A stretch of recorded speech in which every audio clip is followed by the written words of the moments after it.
Yo, nung bata pa ako, puro galit ang nadama. Laging sigaw ni tatay, laging mali sa mata. Di ko maintindihan, ba't ganun ka stricto? Bawat kilos ko parang laging mali, di eksakto. Gusto ko sana sundin yung mga pangarap ko, pero laging kontra, ibang daan ang gusto. Ayoko ng daan na sa kanya iniukit, kaya't ang mga hakbang ko laging may hinanakit. Di ko naramdaman yung suporta na buo, kaya buot ko sa puso tumindig ng kapoy. Naglayo sa kanya, sarili piniling landas, pero sa bawat hakbang laging may tanong na bas. Bakit ganito? Bakit ganun? Kay mga tanong ng bata sa puso na kulay. Ngunit sa paglipas ng panahon natutunan, may dahilan ang lahat, kahit di ko lubos na maintindihan.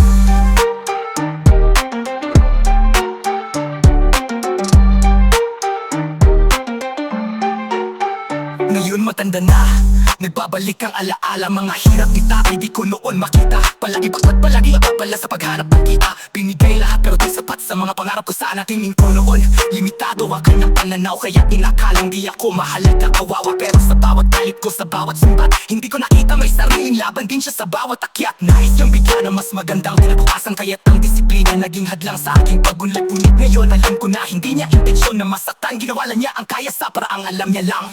Bakit ganito? Bakit ganun? Kay mga tanong ng bata sa puso na kulay. Ngunit sa paglipas ng panahon natutunan, may dahilan ng lahat, kahit di ko lubos na maintindihan. Di ko lubos na maintindihan.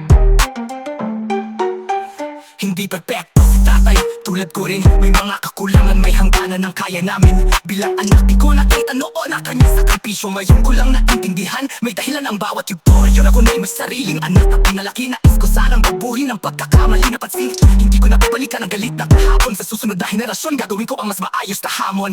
Bakit ganito? Bakit ganun? Kay mga tanong ng bata sa puso na kulay. Ngunit sa paglipas ng panahon natutunan, may dahilan ng lahat, kahit di ko lubos na maintindihan. Ngayon alam ko na, may hangganan ng lahat. Ginawa nila ang makakaya, kahit di perfecto. Sapat kung nais kong baguhin, sa mga batay magsisimula. Sa susunod na henerasyon, pagmamahal Mahal ang ating ipasa.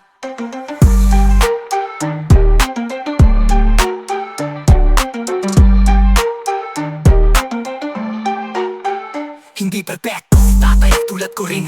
May mga kakulangan, may hanggaan na kaya namin. Bilang anak, di ko nakita noon ang kanya sakripisyo. Ngayon ko lang naintindihan, may dahilan ang bawat yugto. Ngayon ako na'y may sariling anak na pinalaki. Nais ko sanang baguhin ang pagkakamali na pansin. Hindi ko nababalikan ang galit na kahapon. Sa susunod na henerasyon, gagawin ko ang mas maayos na hamon.